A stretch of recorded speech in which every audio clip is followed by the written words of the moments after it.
Just 2 teams remain from each conference, and they are just 1 win away from getting to the Super Bowl. Sure, we've seen some amazing football to this point, but the best might be yet to come. Welcome back, or welcome to America Sports. I am your host, Ty. During the divisional rounds videos last week, I was a perfect 4-0 when predicting straight up.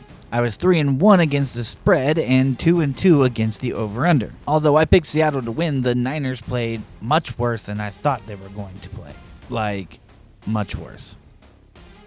If you've already subbed to America Sports and are part of the Armchair Army, welcome back. You already know the drill. But if you are new here, I am glad to have you here. We're going to break down, preview, and predict everything that's going to happen on championship weekend. So, let's get into it. The New England Patriots will finally play their first playoff game on the road, visiting the Denver Broncos. New England was 8-0 on the road. Meanwhile, Denver is now an overall 9-1 at home. The Patriots are favored by anywhere from 5 to 5.5 points, with an over-under at 42.5. Championship weekend is on Sunday, and this first game here is at 3 o'clock p.m. EST on Paramount CBS. As always, queuing up the weather report, and it looks like it's going to be mostly sunny, a little bit of clouds. It's going to be cold, 25, 26 degrees. Looking like wind gusts of up to 17 miles per hour, so it could be affected a little bit there, but I shouldn't expect too much to happen. These kickers are used to kicking in all kinds of shit. So when I was looking ahead at futures, I had looked to this game. Denver and New England is what I always thought it was going to be. And when I matched them up, just a week ago with Bo Nix in the mix, I thought this was a big matchup problem for New England. Denver being the #1 sack team throughout the regular season, and over these last 2 games, Houston got 5 sacks on New England. The Chargers got 5 sacks on New England. Denver is going to get a big opportunity to get to Drake May early and often. But without Bo Nix, it's very, very different now. So I've gone back and looked at some Jared Stidham tape. The word is that Denver has supreme confidence in him. This is his 3rd season on the roster. And to that I say, of course they're going to say that. But yeah, I see a serviceable quarterback. He's not going to go out there and win the game for you, but you don't need him to do that. However, man, New England's defense has been nasty. Through these 2 playoff games, the Patriots have only given up 1 offensive touchdown to Christian Kirk. They're giving up an average of less than 10 points per game at 9.5, and they're averaging 4.5 sacks per game. I mean, they really gave CJ Stroud a living hell to deal with. And really, because Denver should get some sacks, Drake May, he's just got to hang on to the ball. If he just doesn't lose control of the ball, New England's going to be in good shape to win this. But yeah, May has fumbled a lot. That's really been the only issue that I've had with Drake May. But I guess it could always be worse. On my nice plays board this week for this game, I like Hunter Henry to get 3+ catches. He did not get 3 catches in the last game, but he did get 3 catches in the previous 4 games before that. So yeah, he's still very much a part of the offense. It does happen every once in a while throughout the season this year where Hunter Henry will only have 1 catch, but he'd usually follow that up with 3 to 5 the next game. I like Jared Stidham to have 1+ passing touchdown. The odds were pretty decent. I love for Ramondre Stevenson to get 10+ receiving yards. He's now done it in both playoff games and going back to the regular season, now in 7 straight games. And then I like Courtland Sutton to get 40+ receiving yards. Yeah, it's a new quarterback, but Sutton gets targets. No matter who the quarterback is, he's going to get his targets. And he's had 40+ receiving yards going back to 6 of the last 7 games, I do believe. Actually, just looked it up. 7 of the last 8 games. And in 4 of those, he had double-digit targets. There's also some injuries for Denver that we do have to keep an eye on. The center in Forsyth is questionable right now. Luckily for them, they do have a center that was just off of the IR, but we don't know if he's going to play either. If both of them don't end up playing, all of a sudden, they've got 1 center to rely on. Drake May, the 4th most sacked quarterback in the regular season. and a team that's given up 10 sacks through 2 playoff games, yeah, this is not going to be a cakewalk for New England. This is going to be, I think, a lower scoring game than what Denver and New England is used to scoring, especially throughout the regular season. And like I said earlier, with Bo Nix in the mix, I would have went Denver. Denver was actually my pick for the Super Bowl before the playoffs started and at the beginning of the year. I mean, this is your quarterback that you're talking about. So New England is rightfully favored. They should be favored, and I am picking New England to now win the game and move on to the Super Bowl. Not going to pick them to cover it. I think this is going to be a closer game than what other people are believing it to be, because I think it's going to be a lower scoring game, and I like the under. All right, Armchair Army, we are on to the NFC Championship game. But first, a word from our fake sponsor.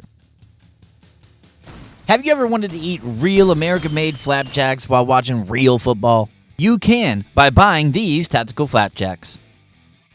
But act fast, because these are sure to get banned by the FTA. It's only a matter of time. Banned for being too damn delicious. Just look at some of these non-verified reviews. They would not lie to you. Now, these are brand new items, so I can't guarantee you much, but I can guarantee you you're going to shit your pants when you see these prices. You don't really even have to like flapjacks, and you'll say, well, I kind of have to buy them. And as a bonus, because you and I are such good friends, if you buy 2 or 3 big-ass tubs of these, I'll send you a thank you gift. Thank you to the Armchair Army. The Los Angeles Rams are the lowest seed still remaining in the playoffs. They are traveling to Seattle to play the Seahawks. They were 5-4 in the regular season on the road, but are 2-0 in the postseason. Seattle is now an overall 7-2 at home, and Seattle is favored by 2.5 with the over-under at 47.5. For an NFC title game up in Seattle in the middle of January, well, towards the end of January now, it's actually going to be a pretty chill game. It's supposed to be about 32 degrees with wind gusts of barely anything. But also when considering damn near the rest of the country is going to get dumped on with snow and ice and really cold temperatures. Man, that's a nice day for Seattle. Seattle came out against a division opponent in the 49ers, who basically live in the NFC Championship game, and absolutely dominated from start to finish, literally right from kickoff.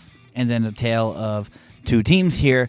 LA I would say, has not played their best ball throughout the playoffs, especially Stafford has not, and still have found ways to get it done on the road, winning real close games each time.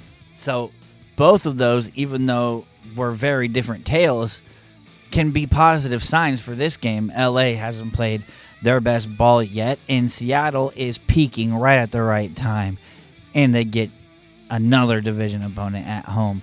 The 4 teams that are left, each one of them, their organization has been to a Super Bowl in the last 15 years. And all of them have won a Super Bowl in the last 15 years. I expect, because both of these teams know each other very well, that we will see at least one pretty crazy trick play, maybe one from each team. And you can bet that the Rams are game planning to do everything they can to keep an X factor like Shaheed out of the game. The first time these 2 teams played each other this year, the Rams won by 2 at home. Then Seattle got them at home by 1 in overtime. So as these teams know, the margin for error is real slim. It's hard to imagine a world where Davante Adams doesn't get his catches, especially in the red zone, as I'm sure Seattle is fearful of. Davante did not play against Seattle in the overtime loss, but in the first game, it only took him 1 catch to reach the end zone. On the bright Seattle side, though, you can say, hey, we held him to 8 yards. Nice plays of the week for this game are as follows. Kenneth Walker with 2+ receptions.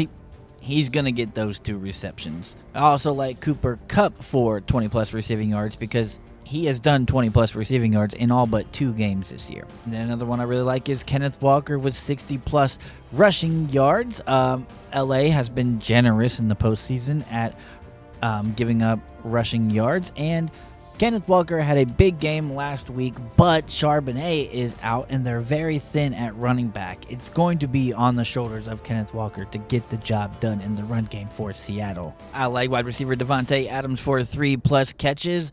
I would be even so bold to say that 4+ catches is a good move here. They didn't go to him very much in the last game. They realize that's a mistake. They absolutely will go to him more in this one, although Seattle's very good. Seattle's very good. Now, I will say, Devontae Adams did not get me the catches I needed last week's picks. So I'll be very angry if they don't give him his catches again this week. Mark me down for saying that this is going to be the best game of championship weekend, and it might even be the best game of the playoffs. Now, that's a potentially great take. I know it's going to be really hard to top a game like what the Rams just played in last week at the Bears. But I'm really excited for this one, guys. Give me the home team. I think Seattle is going to win, and I think it's going to be very close.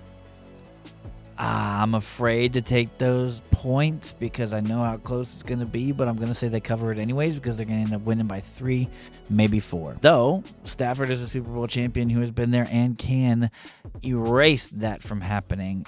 I like to see Seattle moving on, and I'm going with the over. And I thank you for making it to the end of this video. It's a big deal for small channels like the one that I have right now. I have a couple of things that I want to say about the channel moving forward. One, remember to comment your predictions and thoughts as much as you can on the channel. If your potentially great takes turns out to be a great take, we will feature you on the channel just like this guy. Predictions aren't going anywhere. I'm going to keep predicting as long as the NFL and the NBA are still going on, along with other sports like, March Madness. But I'm also thinking about getting into some documentaries where we talk about guys who have come before us, like just for example, Charles Barkley, doing documentaries on a guy like him, and also on championship teams like the Oklahoma City Thunder, Kansas City Chiefs. The list goes on and on. So if you're looking for more than just these picks that we do, there you go. YouTube wants us to put shorts out there, so I got to start doing that. Anyways, thanks for sticking with me until the end, and you will see me in the next one.